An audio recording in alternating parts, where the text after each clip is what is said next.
Thinking of investing, working, or starting a business in the cannabis industry? We've got you covered right here on Plant Problems. Hosted by Tony Frischknecht, Plant Problems takes a different approach to cannabis than what you're seeing and hearing from the mainstream media. Come along with Tony and be in the know about how to invest, work, or start a cannabis business. Let's get the show started with your host, Tony Frischknecht.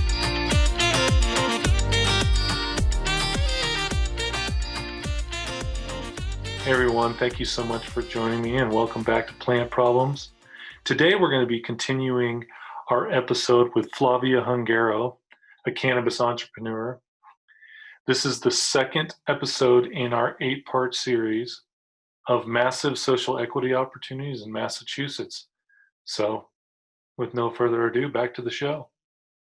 From what it sounds like to me is you have a lot of opportunity in grow and you have a lot of opportunity in retail. And then you have future for deliveries and cafes. I don't know that we'll go right into that because I don't think it's that relevant at this point.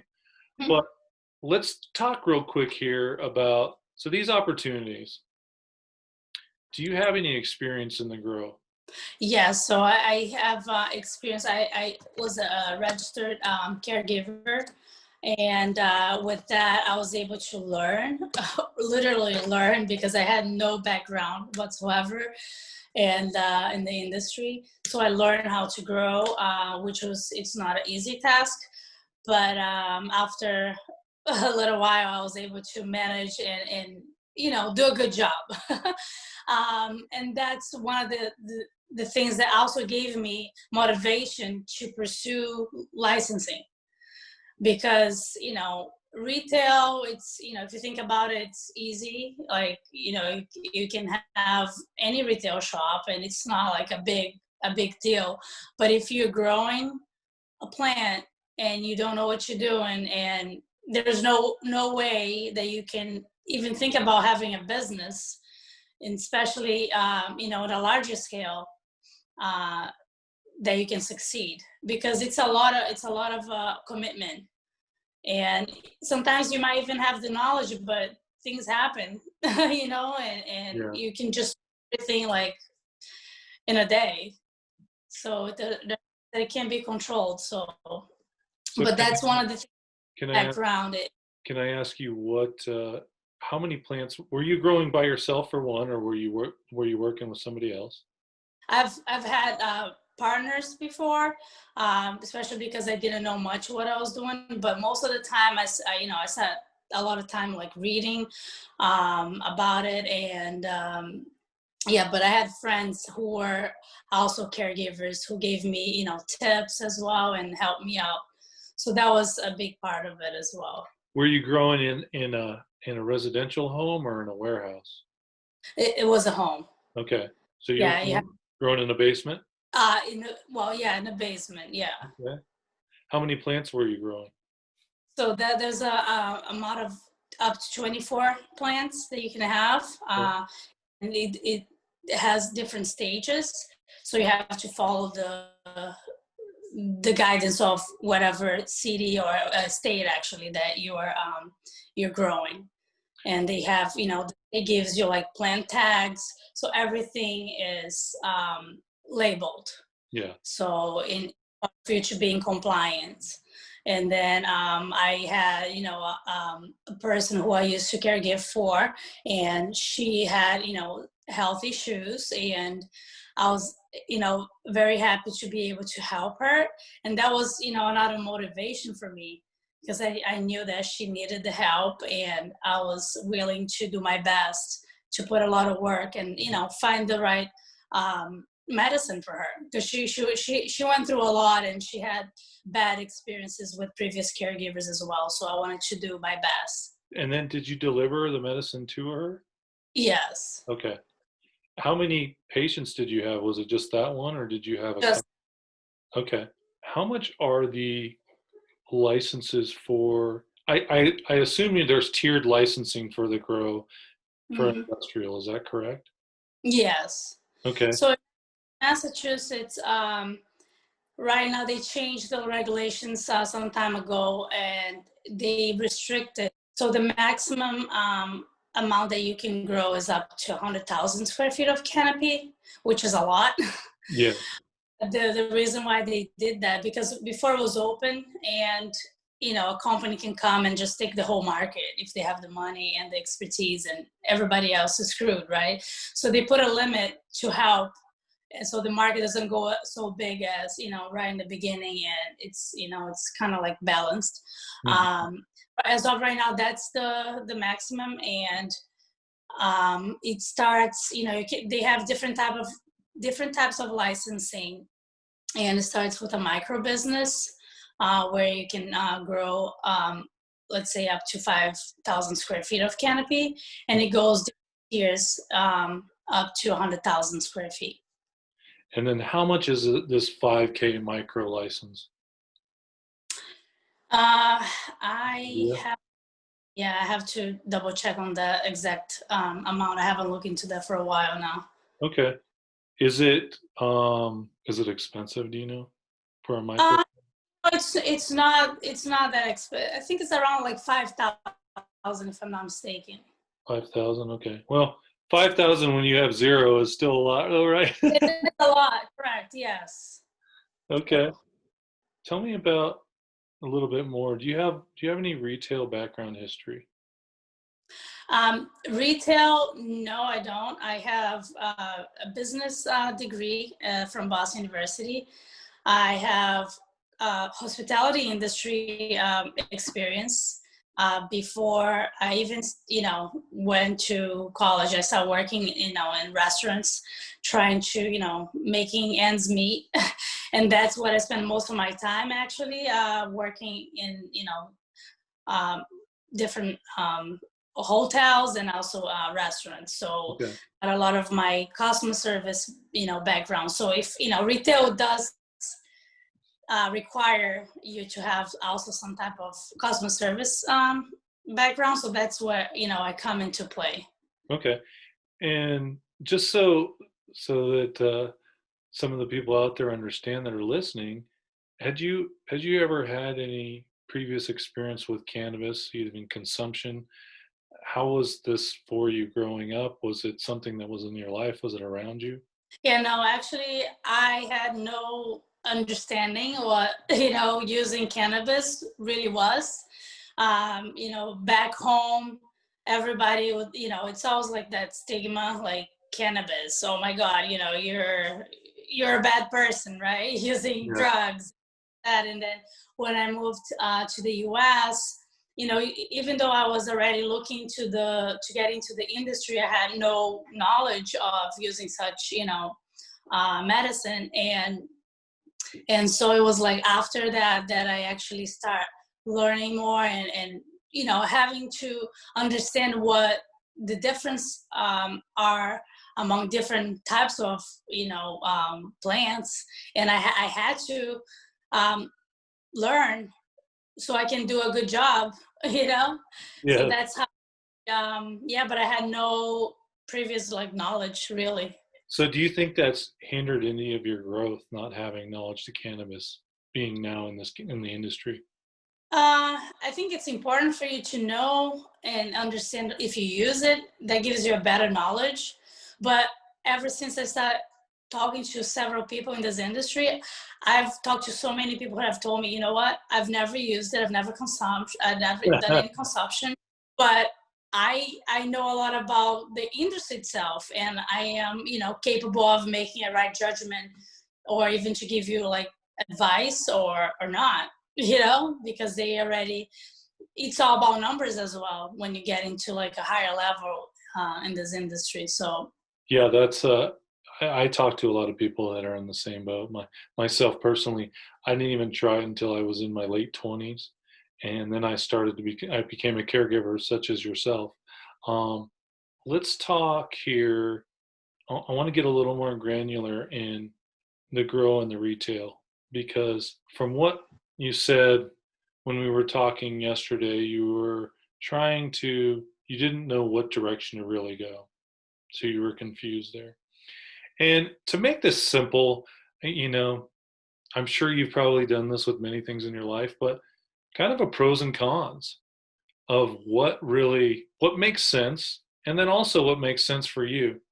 Because we have a tendency as entrepreneurs to run towards, okay, well, how am I going to get my money, my investment back sooner so that I can invest it in something else, right? So we end up chasing what we think is going to pay off quicker. Because the simple fact of the matter is you have bills to pay and you have expansion that happen. So your mind starts running that. However, taking it and looking at it from a little bit different angle, and once I've started using this, I've noticed that it's allowed me to not only enjoy more of what I do, but it's allowed me to get ahead of the next guy because I'm not chasing things. Mm-hmm. I'm looking forward towards, the opportunity that I know where it's going to be, right? And so there was a couple things you pointed out to me yesterday. You said, you know what? I've got this, I got the ability to grow. However, they're so expensive to start grows, and they are. I mean, you can easily put $1 million into a grow and still need more money. But one of the things you had said too, the retail side, is you had a couple locations that there were some uniquenesses to them, right? So let's go over those locations real quick and talk about, the opportunity on the retail side where you have those. Okay, I'm going to take some notes so I can follow you. What Okay. what are the locations where you're looking at putting your retail So in? for retail, I have one in the city of Taunton, Massachusetts, and the other one is in Berkeley, which is not that far from Taunton. It's just, when you're looking for retail opportunities, you probably think that you want a location that is further apart, so you have different, market share, and it just happened to be the right opportunity for me, finding something that was nearby. And, in Berkeley, for example, it was the town was very friendly. They really wanted to work with the social equity participant. They saw the value in that, which some towns and cities, they don't really see that. And the only issue was to find a property, which the real estate there was basically none. There was one space that was available, and that's the one I was fortunate enough to make an agreement with the owner, and also so even though it was like one of the easiest place for me to deal with, at a local level, I'm still in the process. It started like a long time ago, and it's like I thought it was going to be open like last year, and still, still happening. But we're almost there. And then your second question was, so what you're going to be more specific? What do you want to exactly know about which location? So you gave me friendly. You have an agreement with the owner on a retail location, right? How big is the town? Berkeley, for example, it's a small town. They have, I think it's around 6,000 people, the population there. And even though it doesn't seem like, there would be like a lot of customers, right? Because you think about the size of the population there. It's actually right off the highway. And we are also located in the Dunkin' Donuts Plaza. So there will be, a lot of people that go to Dunkin's that will be able to get that clientele right there.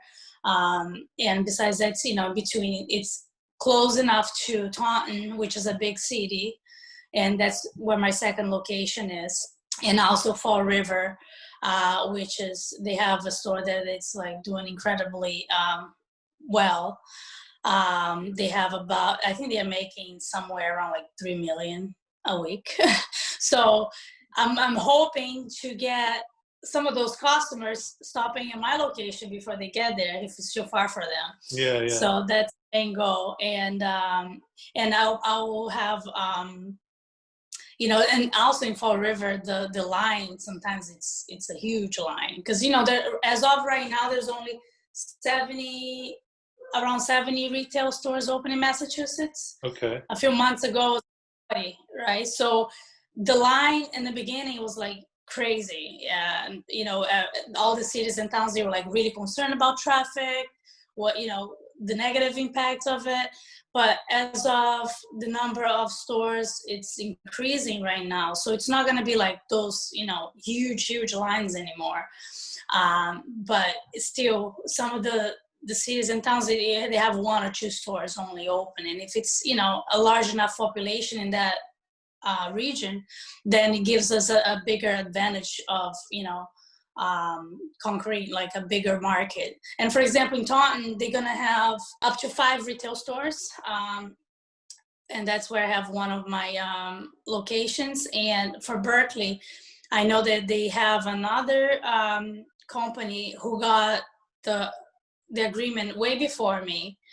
However, who knows, for whatever reason, they haven't really gone forward with their project. So it seems like even though I came after them, I might be the first one to open in Berkeley. Okay, how many are allowed in Berkeley? Berkeley does not have a maximum amount of stores that are, okay, but like I said, the real estate, it's very restricted. So it will be most likely 2, I would say, no, maybe 3 if they find a location, but I don't think it's going to be any more than that. Fall River, what out of the 3, Taunton, Berkeley, and Fall River, you said the lines in Fall River were very long. How big is this? How big is Fall River, the population? I would have to check on that. Okay. But I think it's, if you want, I can double check right now. You can estimate it. If we had a good idea, that's fine. And are all these cities are they kind of in a linear area of each other? The ones that I'm talking about, they're all, near each other. Which one's the biggest town? The biggest, I think it'll be Fall River. Fall River? I think it's about 1,000. How many? People. 90,000. 90,000, okay. And then do they have a limit on retail locations there? Oh, I'll have to check on that. And then just as a comparison, Taunton has around 60,000 people. I think it's around 8 in Fall River. Yeah. And then are they friendly locally? Are they friendly in Fall River with cannabis? Are the local governments friendly? It seems like they are very friendly. Okay. And then you said Berkeley's friendly, right? And actually, Fall River, the mayor there actually got arrested. And if you Google it, you find some more information about it. Oh, yeah. Okay. So, maybe they were more than friendly. Okay. But yeah, something towards those lines. So. Is he still the mayor? No. Oh, he's not? Okay. Okay, so you've got restricted real estate in Berkeley. How's Fall River with real estate? I really didn't get into Fall River, but I think, by the time I figured things out around Taunton, Berkeley, I think I was already too late to find anything in Fall River, so I don't think I even got to that point. Okay. So right now, out of the 3, where has most of your focus been? In Berkeley? Hey everyone, thank you so much for listening to Plant Problems today. Please come back with us next week as we look into a deeper dive with the opportunities that Flavia has coming for her, and we look forward to digging in deeper. So if you guys have any questions, please reach out to me at plantproblem.com, and I hope you come join us next week for second in the series of 8. So thank you so much, and I'll see you next week.